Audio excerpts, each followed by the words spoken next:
প্রিয় ভাইয়েরা, আমি বলেছিলাম যে একদল খেয়ে গিয়েছে, আরেক দল খাওয়ার জন্য রেডি হয়ে আছে। তো এখানে কি আমি কোন দলের নাম বলেছি? বাংলাদেশে 48টা প্রায় নিবন্ধিত রাজনৈতিক দল, কোন দলের নাম আমি বলিনি। কথাটাকে আমি জেনারেল রেখেছি। দায়ীদের বৈশিষ্ট্যই এটা, দায়ীরা জেনারেলি কথা বলে, যার যেই মেসেজ নেয়ার তারা সেখান থেকে নিয়ে নেয়।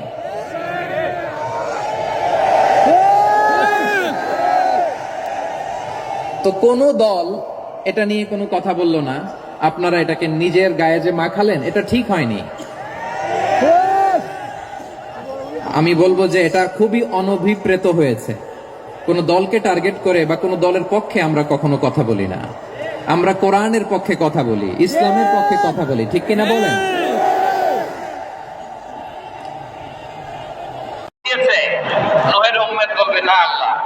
আমাদের কাছে কোনো সতর্ককারী আসে নাই, কোনো নবী টবি আসে নাই, কোনো দাওয়াতও আমরা পাই নাই, আপনারাও চিনি নাই, জান্নাতও চিনি নাই, জাহান্নামও চিনি নাই। নূহ আলাইহিস সালাম বিপদে পড়ে যাবে।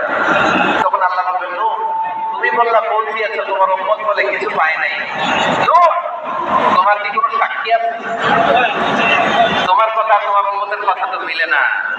তুমি বললা তুমি আমার নির্দেশনা দাওয়াত পৌঁছে দিয়েছো, কিন্তু তোমার উম্মত বলে পায় নাই। নূহ তোমার পক্ষে কোনো সাক্ষী আছে? নূহ আলাইহিস সালাম বলবেন আছে। কে? উম্মতে মুহাম্মাদী। তখন আমরা বলবো আল্লাহ নবী নূহ আলাইহিস সালাম তিনি আপনি যা যা বলেছেন ঠিক তা তার উম্মতের কাছে পৌঁছে দিয়েছেন। এবার নূহের উম্মতের সাথে আমাদের ঝগড়া লাগবে। তারা বলবে তোমরা আসছো আমাদের হাজার হাজার বছর পরে, তোমরা কি করে জানলা? তোমাদের সাক্ষী কর্তব্য হবে না? আমরা তখন বলবো আমাদের কোরআনে তোমাদের নবীর নামে আল্লাহ তাআলা একটা সূরা নাযিল করেছেন, সূরাতে নূহ। আওয়াজ করে পড়ুন আল্লাহু আকবার। আমরা বলবো আমাদের কোরআনে তোমাদের নবীর কথা আল্লাহ আমাদেরকে জানিয়েছেন, দিন রাত এক করে তোমাদের কাছে তিনি দাওয়াত পৌঁছেছেন। তোমরা কানের মধ্যে হাত দিয়ে রাখতা, চেহারাটা কাপড় দিয়ে ঢেকে রাখতা, আল্লাহর নবী নূহকে পিটিয়ে থালা দিয়ে পিটিয়ে তোমরা পাহাড়ে রেখে আসতা, সব আমরা জানি। আমরা যখন বলবো এই কথা, নূহের উম্মত চুপসে যাবে। তখন আমরা সত্য বলেছি কিনা এটা আল্লাহ তাআলা জানতে চাইবে বিশ্বনবীর কাছে। তখন বিশ্বনবী আমাদের পক্ষে সাক্ষী দিবেন। আওয়াজ করে বলেন আল্লাহু আকবার।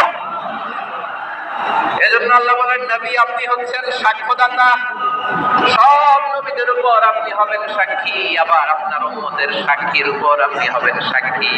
তার মানে নবী গো, কিয়ামতের কঠিন ময়দানে আপনি হবেন রাজ সাক্ষী। বিশ্বনবী কি সাক্ষী?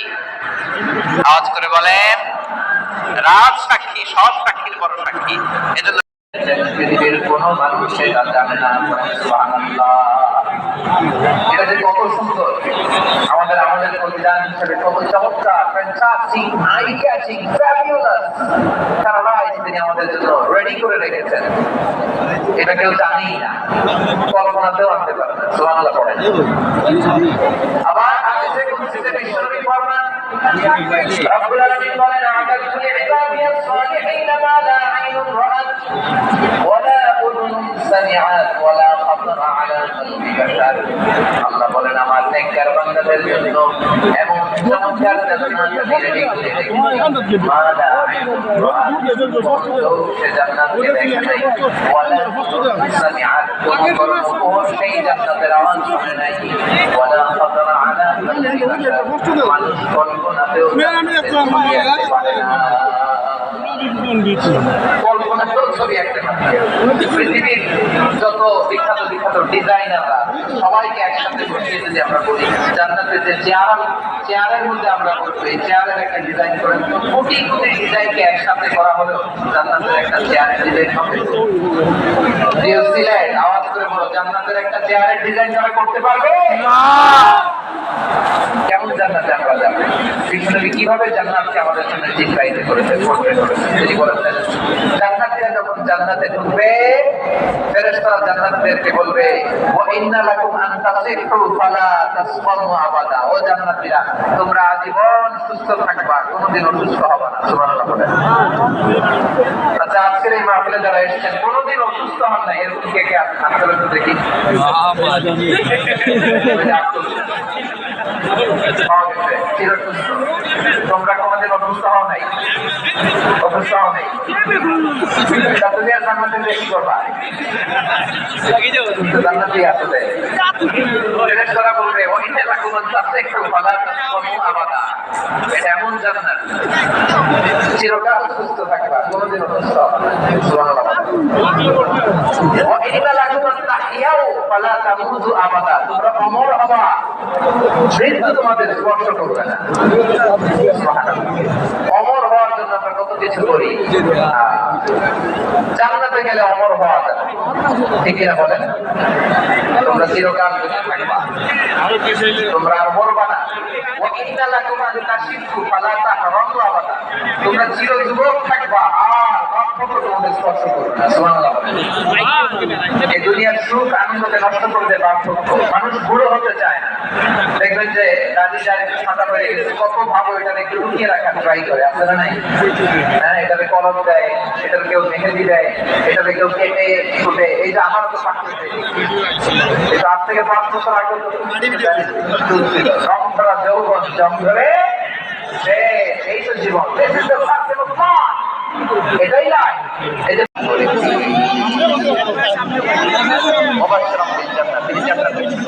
তিনি আশা জাগান। নবীর কথা শুনলে মানুষ মুখে আশা ফিরে পায়। আমার নবী কাউকে হতাশ আবিষ্কার যদি ডিকশনারিতে নাই, তিনি মানুষকে আশাবাদী করবেন। বিশ্বনবীর কথা শুনলে মানুষের হৃদয় নরম হয়, তারা আশা ফিরে পায়। বিশ্বনবীর উপদেশকৃত পবিত্র প্রতিটি কথাই আশা জাগায়। সুবহানাল্লাহ পড়েন। আপনি প্রিয় নবীর মুখনিসৃত বাণীগুলো পড়েন, আশা পাবেন, ভালোবাসা পাবেন। কারণ তিনি এমন সত্তা, এমন পার্সোনালিটি, তার কথা শুনলে হৃদয় নরম হয়ে যায়। মনে হয় হৃদয় খুলে তারে দিয়ে দিই, সব কথা যেন তারে বলা যায়। আওয়াজ করে বলেন ঠিক কিনা? সব কথা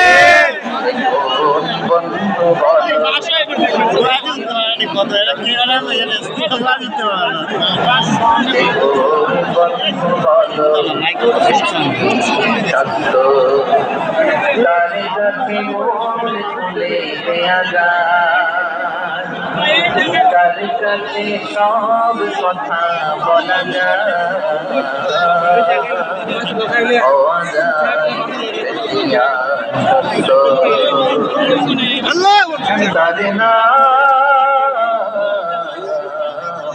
আমাদের বড়ই সস্ত।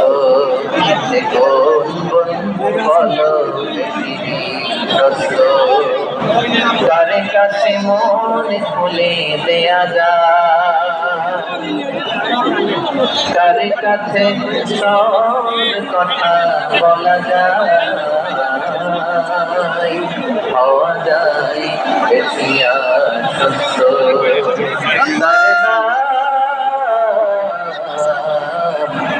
আহমদ বেশি সস্ত। কখনো ব্যথা দিতে জানি না, যে জনকে বলি মুছে দেহি বেদনা। কখনো ব্যথা দিতে জানি না, যে জনকে বলি মুছে দেহি বেদনা। হৃদয়ের হাহাকার কবু করে নিতে